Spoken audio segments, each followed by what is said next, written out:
नमस्कार। मैं Gurudatt Sharma, associate professor Kaladera, government college Kaladera, आज एमकॉम के विद्यार्थियों को समकक्ष सहकर्मी की समीक्षा पीयर रिव्यू के बारे में बताऊंगा।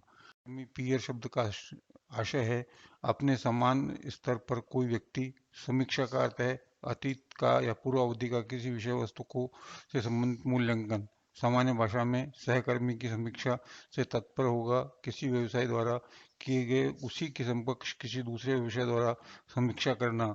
यह व्यवसायियों प्रोफेशनल्स के कार्य निष्पादन पर निगरानी रखने के लिए एक वैधानिक प्रक्रिया है जिसके द्वारा उनसे अपेक्षित सेवाओं की गुणवत्ता बनी रहे और आर्थिक निर्णय लेने के लिए उनके वित्तीय विवरणों के उपयोगकर्ताओं का उनके प्रति विश्वास और बढ़ सके।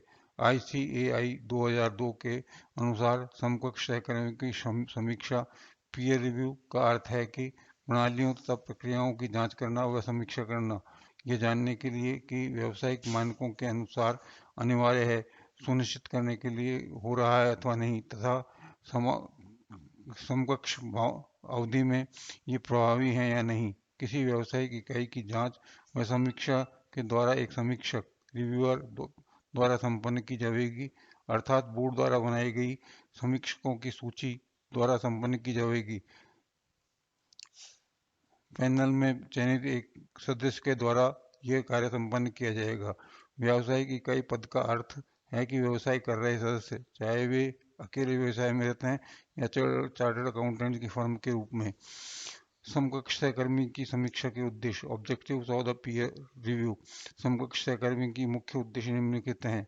पहला, यह सुनिश्चित करना कि सत्यापन सेवाओं निष्पादित करते समय संस्थान द्वारा निर्धारित मानकों, नैतिक मानकों तथा व्यावसायिक मानकों का अनुपालना करते हैं। दूसरा, यह सुनिश्चित करना कि ऐसे सदस्यों के पास उनके द्वारा निष्पादित सत्यापन सेवाओं की गुणवत्ता बनाए रखने के लिए समुचित प्रणाली स्थापित है। तीसरा, विभिन्न वैधानिक और अन्य नियमों को आवश्यकताओं की पालना सुनिश्चित करना। चौथा, वित्तीय विवरणों के अपने आर्थिक निर्णय के लिए उपभोक्ताओं द्वारा व्यक्त विश्वास को बढ़ाना। इस प्रकार सहकर्मी की समीक्षा का प्राथमिक उद्देश्य इसमें कमियों को ढूंढना नहीं, वरन व्यवसाय के सदस्यों द्वारा प्रदान की जाने वाली सेवाओं की गुणवत्ता में सुधार करना होता है। सहकर्मी की समीक्षा के कथन से भी ये स्पष्ट होता है कि सहकर्मी की अधिकार को पुनः परिभाषित करना नहीं है, वरन यह तकनीकी मानकों में निर्धारित सीमाओं के अंतर्गत उसको अपनाने के लिए बाध्य करता है। समकक्ष सहकर्मी समीक्षा बोर्ड, पीयर रिव्यू बोर्ड।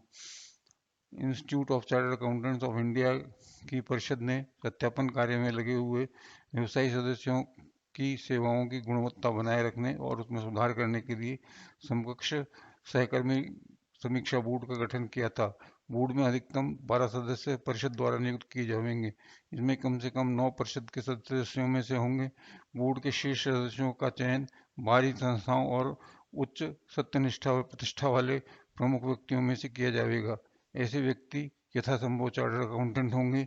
यदि वे इंस्टीट्यूट के सदस्य हैं तो उन्हें बोर्ड में सहवृत्त सदस्य कॉर्पोरेट मेंबर माना जाएगा, अन्यथा उन्हें बोर्ड में विशेष आमंत्रित सदस्य माना जाएगा। सहकर्मी समीक्षा बोर्ड का अध्यक्ष, चेयरमैन और उपाध्यक्ष परिषद द्वारा परिषद के सदस्यों में से नियुक्त किए जाएंगे। बोर्ड में परिषद के कम से कम 2/3 सदस्यों के व्यवसाय करने का प्रमाण पत्र होना आवश्यक है। एक सदस्य का कार्यकाल 1 वर्ष या परिषद द्वारा निर्धारित कोई अवधि होगी। बोर्ड में आकस्मिक रिक्तियां परिषद द्वारा भरी जाएंगी। समकक्ष सहकर्मी समीक्षा की प्रतिक्रिया, प्रोसीजर ऑफ पीयर रिव्यू। समकक्ष सहकर्मी को 3 चरण होते हैं। पहला, योजना बनाना। दूसरा, क्रियान्वयन एग्जीक्यूशन। तीसरा, रिपोर्ट देना रिपोर्टिंग। पहला चरण, योजना। समीक्षकों का पंजीकरण। बी, व्यावसायिक इकाई का चयन। सी, व्यावसायिक इकाई की सूचना देना। डी, व्यावसायिक इकाइयों द्वारा प्रारंभिक पत्र व्यवहार संचार साधन अन्य। ई, सत्यापन सेवाओं के अनुबंध के न्यायाधीश का चयन। 5, एफ, न्यायाधीश चयन की सूचना। जी, तिथियों की पुष्टि। दूसरा चरण, क्रियान्वयन एग्जीक्यूशन। प्रारंभिक मीटिंग, बी क्रियान्वयन की समीक्षा, सी सत्यापन सेवा अनुबंधों का चयन, डी रिकॉर्ड की समीक्षा, अनुपालना और प्रभावी विधियां, ई व्यावसायिक इकाई के दायित्व। तीसरा चरण रिपोर्ट देना, ए समीक्षक को प्राथमिक रिपोर्ट, बी प्राथमिक रिपोर्ट का उत्तर, सी समीक्षक की प्रतिबंधित क्वालिफाइड रिपोर्ट, डी अंतिम रिपोर्ट। धन्यवाद।